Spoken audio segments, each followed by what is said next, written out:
ලංකා විදුලි බල මණ්ඩලය විසින් විදුලි ගාස්තු ඉහළ දැමීමේ යෝජනාවක් මහජන උපයෝගීතා කොමිෂන් සභාවට එළඹෙන සතියේ ඉදිරිපත් කිරීමට නිමිතව තිබේ. ජාත්‍යන්තර මූල්‍ය අරමුදල සමග ණය වැඩසටහනකට සිටින ශ්‍රී ලංකාව පිරිවැයේ නිරූපිත මිලක් විදුලිය වෙනුවෙන් ඉදිරිපත් කිරීමට දැනුම් දී තිබේ.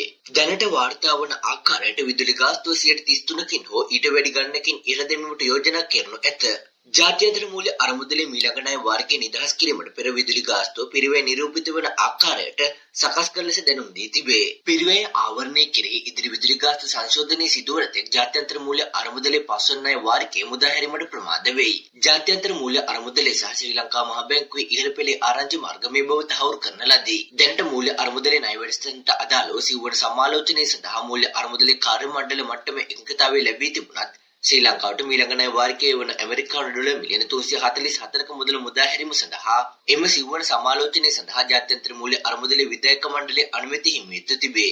මේ අනුව පිරිවැය ආවරණය කෙරෙහි විදුලි මිලකරණය නැවත ස්ථාපිත කිරීම අප වෙත ජාත්‍යන්තර මූල්‍ය අරමුදලේ මීළඟ ණය වාරිකය මුදා හැරීම සඳහා අත්‍යවශ්‍ය කොන්දේසියක් වෙයි.